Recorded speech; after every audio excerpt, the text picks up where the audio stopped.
Now on Fast Track News, a beloved restaurant closes to make way for a big development project in West Lafayette. Plus, commercial flights are set to return to the Purdue Airport. But will students use it? Or will the cost outweigh the convenience? And Jasmine, who is coming to town to face the Boilers this week? The Hoosiers will look to settle the score in Mackey. But the number 2 team in the country might have something to say about that. We asked fans to weigh in on the big game. All your campus news, weather, and sports is straight ahead. Fast Track is back. Happy Friday, Boilermakers. I'm Samuel Roos. And I'm Jasmine Studebaker. It's Friday, February 9th. Bruno's Pizza in Big O Sports Room was famous for its food and walls filled with Purdue memorabilia. Located by the levee in West Lafayette, the restaurant had been serving the Purdue community since 1955, until Wednesday night. Fast Track's Ellie Akra was there for the final slice of history. I'm here at Bruno's, a restaurant that has been on Purdue's campus for nearly 70 years. A restaurant that closed its doors on Wednesday.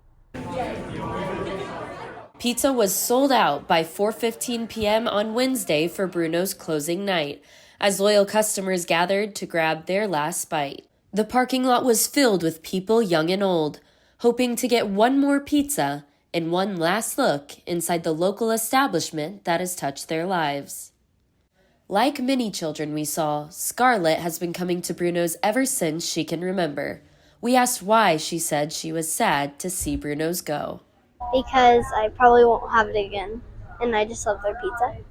Scarlett's dad, Brian, says it's a family tradition. We came here about every Friday night with our whole family growing up, and we bring our friends growing up, and now we bring our kids. So she's 3 generations of Bruno's, so it's very sad, and they've done a great job, and hopefully, cross our fingers, they find our location.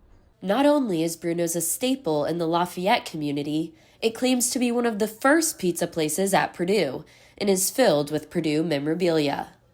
I think when people first come to Purdue with their families, I think especially visiting for the first time on college visits, this has been a big place for that and a home for students to kind of, get their first experience when they come on campus. So. Bruno's daughter, Mary Noel, shared what makes Bruno's so special. Nowadays, it's so hard to be unique and be genuine, and I think that Bruno's encompasses both of those. It's unique and it's genuine and it's one of a kind, and I think that's really difficult to accomplish now. Bruno's closure is largely due to a redevelopment project announced by West Lafayette in 2023. We asked if and how the family was searching for a new location. Day by day, that's just the best we can do is day by day, but definitely, we're holding out hope that we will open another Bruno's, but of course there's so many factors that go into that. So customers like Scarlett watched Bruno throw his pizza dough for the last time, at least for now. Reporting for Fast Track News, I'm Ellie Akra. You can visit brunodough.com to learn more about the history of the restaurant and its Purdue roots. Commercial flights will soon be taking off and arriving at the Purdue Airport. It's part of an $11.8 million renovation project that includes a new airport terminal. And, as we reported to you last week, that new terminal will be named after former Purdue faculty member and famous aviator Amelia Earhart. Reporter Rebecca DeMoss talks to the airport director about the plans, and she spoke to students about whether or not they will use the new travel option to get to and from campus. But it's good for the whole region. Purdue Airport's new terminal signals the arrival of commercial flights in spring 2024. How does that affect operations at the Purdue Airport? Adam Baxmeyer says the largest change for operations comes in the form of TSA. When you get on a flight here at our airport at the Amelia Earhart Terminal, when you make your connection in Chicago, you've already cleared security, and your bags have already been checked too, so it's a seamless connection. Regulations and inside operations will not change much, but job opportunities arrive soon, such as security, baggers, and gate counter workers, according to Baxmeyer. It gives everybody an opportunity, right? I know that TSA, I believe some of their announcements are looking for full-time, part-time. Commercial flights out of Purdue stopped in 2004. Baxmeyer notes that the revamp of flights creates job opportunities through airport administration and TSA. The only question left is, what does this mean for flyers? I asked Purdue students what they thought about commercial flights out of Purdue. I'm definitely open to it. Although I'm scared of planes, so maybe not. Students are intrigued by the change, but some are concerned about potential costs. I think the main question is where they're flying to, because if it's Chicago or Indianapolis, most people would just prefer the cheaper option. Boilermakers also expressed excitement at the idea of having a nearby airport to fly into. I just like to see Purdue doing cool things, so I think it's going to be a great development for students who need it. Baxmeyer agrees the development was long awaited and necessary. He states the impact on the wider Lafayette community cannot be understated. Chicago is a great airport. Indianapolis is a great airport. But the final destination for the inbound travelers that's West Lafayette or the greater Lafayette community. Purdue News says the airport will start up commercial flights in the second quarter of 2024, so around spring. Construction on the Earhart Terminal will start in June 2024 and expected to end in August 2025. Speaking of flying, let's see how the weather is up there. Meteorologist Alice Kirchhoff is here with a first look at the forecast. Good afternoon, West Lafayette. We are looking at a bright, sunny Friday, a good start to our weekend with a high of 61 and a low of 45, which I'm not complaining about the low being 45 degrees. I've seen worse in the month of February. Wind gusts coming at about 13 miles per hour, so it could bring a cool breeze, but nothing will rain on this 61 beautiful high on Friday. And looking overall, things aren't just going to be heating up in Mackey Arena on Saturday, it's heating up in the entire state of Indiana. We're looking at a high here in Lafayette of 61, and also where our rivals from Bloomington coming in at about 62. Overall in Indiana, just a nice, beautiful start to our lovely weekend. Last Friday, the Purdue Board of Trustees approved an $8 million project to demolish the Hawkins parking garage in July. The demolition will contribute to the building of the new Mitchell E. Daniels Jr. School of Business building. Jay Wasson, the Vice President for Physical Facilities and the Chief Public Safety Officer here at Purdue, said the garage is at the end of its useful life and claims that the Wood Street parking garage can accommodate the loss of these spaces. The space will be converted into a courtyard and will be available for a variety of campus activities and programs. The new courtyard and business building are a larger part of the 2018 Giant Leaps Campus Master Plan. What we put back in place is more green space, similar to what you see in other parts of campus, Wasson said at the meeting according to local media. Students can expect construction to be completed by 2027. Do you feel safe walking on campus? A recent study by Purdue says 70% of student pedestrians feel safe always or most of the time on campus, along with 60% of faculty and staff. President Chang shared the results of last week's Board of Trustees meeting. The study also found the main reason pedestrians feel unsafe: the operation of alternative transportation devices like scooters and motorized skateboards, and vehicles. In an effort to improve feelings of safety on campus, President Chang announced a campus safety training for new students. The president is also requesting more Purdue police to staff 1 to 2 bike patrol units, the addition of more traffic signs and signals, and requiring users to end rides on devices like scooters at designated parking locations. A traffic note for drivers on the west side of campus. Both lanes of Martin Jischke Drive from 3rd Street to just north of the CoRec remain closed. The closure began yesterday and is expected to continue through the end of today. The reason, according to a university news release, is that crews will be doing patching work. You can still get to the CoRec from the Service Drive on North Jischke and from Stadium Avenue for the time being. It has recently been announced that there has been an approved winter recess for the staff in the 2024-2025 academic year. On Friday, February 2nd, the Board of Trustees voted and approved an additional 4 days off for the staff and Purdue faculty at the West Lafayette, Fort Wayne, and Northwest campuses. The 4 days that were added in addition to the university-approved holidays on the 24th and 25th of December begin on the 26th through the 31st. This effectively means that Purdue University would be closed on the President's designated holiday on December 23, 2024, into the new year on January 1, 2025. Up next, Boilers Go to D.C. is looking for the next group of students to spend a Maymester in the nation's capital. Find out how to apply. Plus, a local connection to the story that inspired the Broadway musical Come From Away.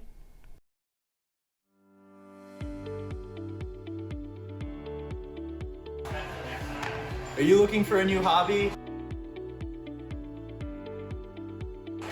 Or do you want to have a fun evening with your friends?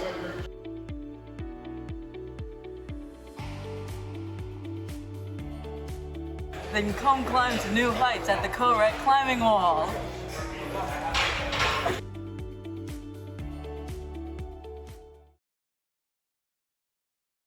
Come From Away will come to Elliott Hall of Music later this spring. It's the Broadway musical about a small town in Newfoundland that took in travelers who were diverted during 9/11. One of those travelers is from right here in Tippecanoe County. Judy Hawkins stopped by the broadcast performance class here in the Digital Media Production Center to tell her story. She said she and her husband were on their way back from England when the Twin Towers fell. They spent a week in the small Canadian town, and that week sparked a story that first became a book and later a Tony Award-winning musical. The captain comes on and says, "There is nothing wrong with our aircraft, but we have been advised that the airspace is being closed due to a catastrophic event in New York City. The airspace is being cleared, so we are being diverted to Newfoundland. Gander, Newfoundland is able to he didn't say this, but brain had kicked in, fortunately, to say that there is space and safe runways for all the heavy bodies, the large aircraft that comes from Europe." The show is April 3rd at Elliott Hall of Music. Check out convocations.purdue.edu for more information. And you can watch the entire conversation coming soon on the Purdue channel and on YouTube. On Tuesday, February 13th, Indiana Senator Todd Young and the director of the U.S. National Science Foundation, Seturaman Pachunathan, will be joining President Mung Chiang for a discussion at Stewart Center's Fowler Hall. The event will kick off at 11 a.m. and is a part of the Presidential Lecture Series. The event is free, however registration is required. To register, go to purdue.edu/newsreleases or check out the link on our Instagram. Purdue Student Government hosted their first elections call-out Tuesday night. Students interested in running for the Student Senate or President and Vice President offices must submit a petition for the candidacy by March 7th. Students should then prepare a campaign plan and submit a campaign schedule to PSG. The ballots of candidates is released on March 18th and campaigning officially begins on March 19th. Voting takes place from April 3rd to April 4th, and official results of the elections will be released on April 11th. There will be 2 more PSG election callouts online on February 8th and February 13th. More information can be found on the PSG Boiler Link page. The Center for C-SPAN Scholarship and Engagement hosted its first call-out for their annual 2-week Maymester program in D.C., known as Boilers Go to D.C. Managing Director Andrea Langrish emphasizes the program's focus on political communication, media literacy, and history. The program engages students in a mentorship program with Purdue alumni who work in Washington, D.C. As a bonus, students also get to connect with Purdue alum and even C-SPAN founder Brian Lamb. The next call-out for the BGDC program is February 12th in Young Hall, 454, from 6 to 6:30. Coming up, we are seeing a rise in temperatures. How long will those warm temperatures last? Will they last for our entire weekend? We'll get more into that and what you can see on game day for Saturday and for Sunday for the Super Bowl. And lastly, possible chances for rain that could turn into snow coming up in our future forecast. What does it take to be a Purdue tour guide? You've got to know your history.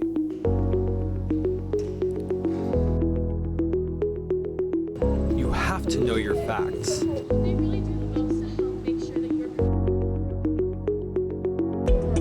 You've got to have that Purdue spirit.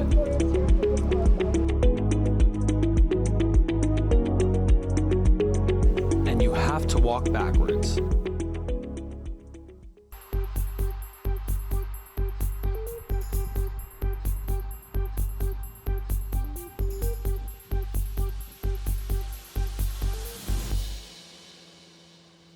Good afternoon, West Lafayette. We are looking at a beautiful high today of 61 and a low of 45. Nothing to complain about here, and it sounds like a great start to a fun weekend.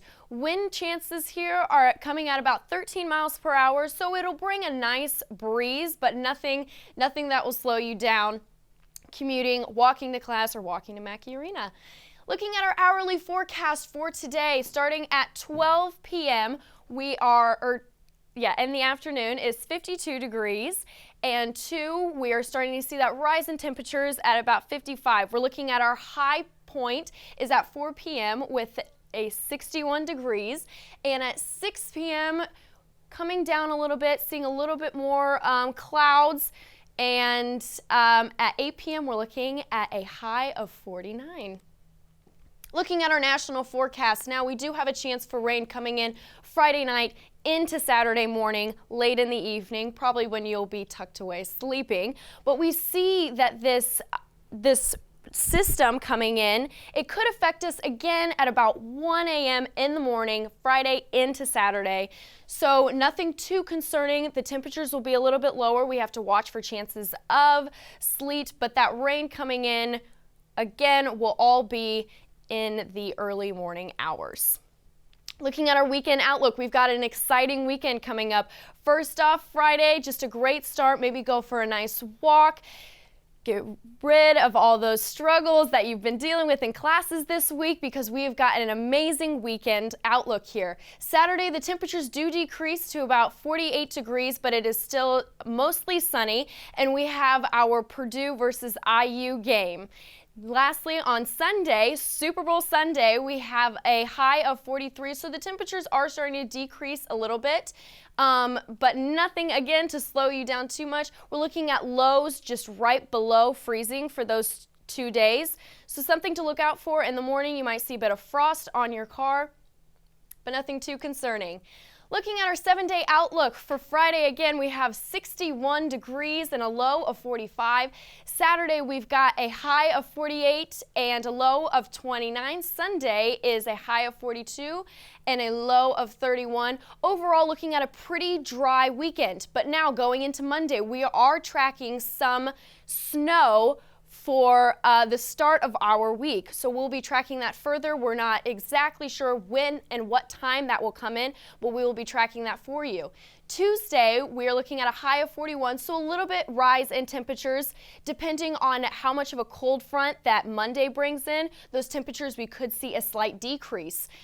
Wednesday, we're looking at a high of 41, a bit of sunshine, mostly cloudy, and Thursday, we are seeing mostly clouds and a temperature of 37, just right above freezing, so you could see some frost definitely on your windshields throughout the week next week. That's all I have for you. I'm Alex Kirko, Fast Track News. Just ahead, another Boilermaker is headed to the Olympics, and a look at the Purdue IU game. I'm Alex Kuban. Don't go away. Sports is next.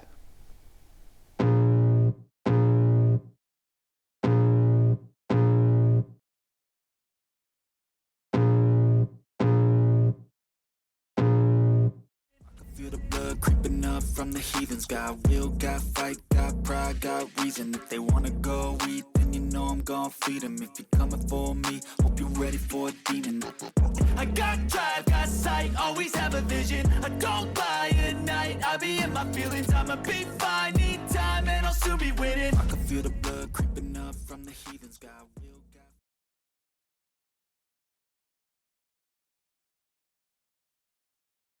500 was a recurring theme for the Purdue women's basketball team last Monday night.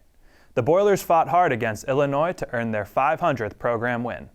Janae Terry also met an impressive milestone, and she recorded her 500th assist during the game. Terry solidified her name in the record books as she became the 7th player in Purdue history to join the 500 assist club. When asked about her accomplishment, Terry said this. And 500 goes to every last teammate I've ever had to play here. So yeah, I give credit to my teammates, because if they don't score the basketball how they do, then those assists don't count. So Terry was close to her 3rd triple-double of the season, finishing only 1 point and 1 assist short. Another important factor to the Boilermaker offense was star freshman Mary Ashley Stevenson. She wore a mask against Illinois after breaking her nose in the previous matchup against Ohio State. Stevenson was a big factor in Purdue's 500th win, as she scored 25 points. Her 25 points are the most points scored by a Purdue freshman since 2010. After the game, Stevenson shared that she was getting surgery on her nose the next morning. The women's team's next game will be on Sunday afternoon as they travel to Bloomington to take on Indiana. The Purdue wrestling team had another ranked matchup on Sunday as they hosted the 21st ranked Wisconsin Badgers. All eyes were focused on the first match as the top 125-pound wrestlers went at it. Purdue's Matt Ramos came into the match ranked number 1 in the country and is no stranger to the big matches, as this was his 3rd match against a top 2 wrestler this season. Ramos went into the match with an impressive record of 19-4. His opponent, Wisconsin's Eric Barnett, touted a record of 19-2 and a national ranking of 2. While the first period ended in a 0-0 stalemate, the second period was different as Ramos came out with a more aggressive mentality. The period began with Ramos having the favorable position on Barnett, which resulted in Ramos nearly pinning his opponent.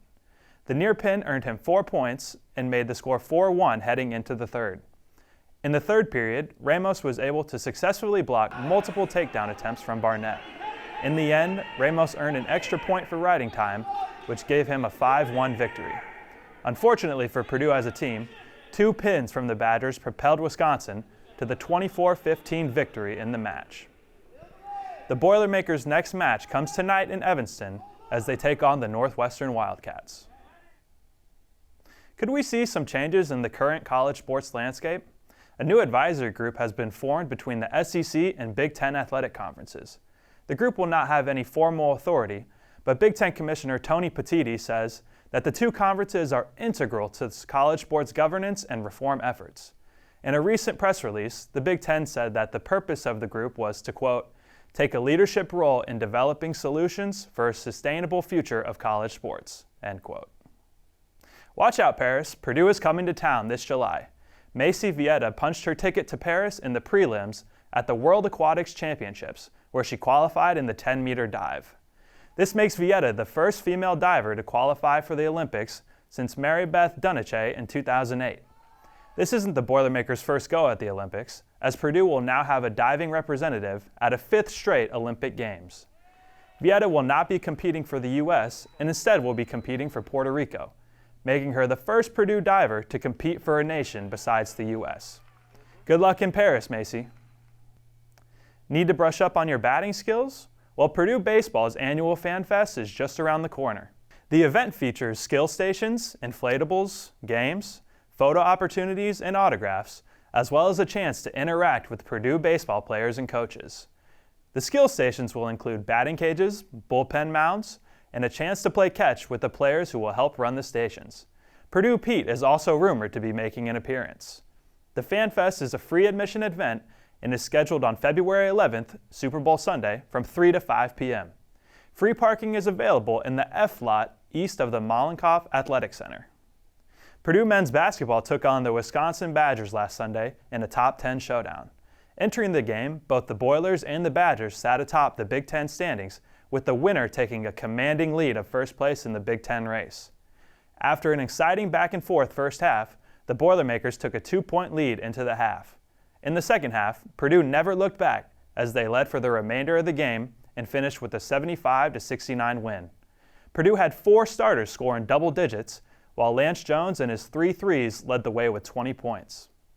Following Wisconsin's loss to Michigan on Wednesday, the Boilers now possess a 2-game lead in the Big Ten standings. Zach Edey continues to make history this week, winning his 10th Big Ten Player of the Week award. This award ties Edey with Ohio State's Evan Turner for the most in league history. Additionally, Edey joined David Robinson and Patrick Ewing as one of only 3 players in NCAA history to score 2,000 points, grab 1,000 rebounds, block 200 shots, all while shooting at least 60% from the field. These accolades continue to show just how dominant Edey has been during his time at Purdue. Looking ahead to Purdue's matchup with Indiana this Saturday, we took to campus to ask students their thoughts on the historic rivalry. Sports reporter Will Starlipper has the story. Students on campus are getting ready for the annual men's basketball game between Purdue and IU Saturday at 8 p.m. at Mackey Arena. Purdue was able to win the last matchup on January 16th, 87-66. I asked some students for their predictions for the game. Are you excited for the Purdue-IU basketball game on Saturday night? Yes, I am very excited. Easy dub this weekend. Do you have any predictions or a player of the game or something? I think this is going to be a big game for Braden Smith. I feel like right at home, this will be a big game for him, and I think he's probably going to get player of the game then. Are you going to the game? And if you are? Yes, okay, I am. I was going to say where you're watching it from, but... Yeah, I'm Mackey Arena. All right, do you have any predictions for the Purdue-IU game on Saturday? No, I think Purdue's going to win, just straight up. Any bold predictions or like a player of the game? I think Lance is going to go off. That's about Where are you watching the game from? Probably dorm. Put it up on the TV, maybe with some friends. After winning 10 of the previous 11 matchups, Purdue lost both games to IU last season, and they'll look to sweep this season on Saturday night at Mackey Arena. I'm Will Starliper reporting for Fast Track News. That's a wrap for sports, but stay tuned. Fast Track will be right back after this quick timeout. The Center for C-SPAN, which is this organization, the CCSC, what we do is we facilitate like a bunch of organizations, different programs for Brian Lamb, which is the founder of C-SPAN. Anyone can be part of CCSC, whether it be through our various internships, our competitions, just to be involved, even like our student community meetings that we have every week. Anyone can go, you don't have to be communications or poli-sci. You just meet so many people, the connections you make is kind of crazy, the range that CCSC has. So yeah, it's just provided me so many opportunities to like kind of achieve the goals I have personally and forward to like whatever career paths I choose. Now it's time for our question of the week. What are students' favorite Valentine's Day candy? February 14th is right around the corner. Jillian Huckleberry and Jace Duane ask students theirs. What is your favorite Valentine's Day candy? The cherry red heart suckers. Probably the Reese's Hearts. The Reese's heart-shaped, yeah, that's my favorite. Mine are the little sweet tart hearts that have the notes on them. Do you have a favorite like little note on the hearts? I like the XOXO personally. Sweethearts. I'm kind of partial to nerds and chocolate mostly. My favorite Valentine's Day candy is turtles. Chocolate and caramel. Chocolate and caramel. Any specific type? Just put them together and it's great. Good choice. Thank you. Well, my favorite Valentine's Day candy would have to be Juju fish. It's like a better version of Swedish fish. You can only really find it on Amazon or at Menards if you're interested. How about you, Jasmine? My favorite Valentine's Day candy is the Lindor Strawberries and Cream Truffles. You can only get them this time of year. With Valentine's Day next week, let's check back with the meteorologist Alex Kirchhoff one last time to see what we should expect from the weather. Happy Friday, everyone. Looking at our 7-day outlook, we've got a beautiful day with a high of 61 and a low of 45.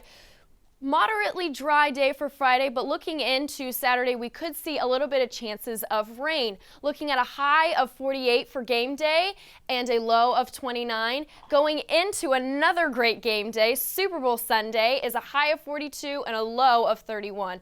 Monday, we're looking at the chilliest day probably of the week with a high of 36 and a low of 24. We could see that rain mix in and become snow, but we'll be tracking that for you.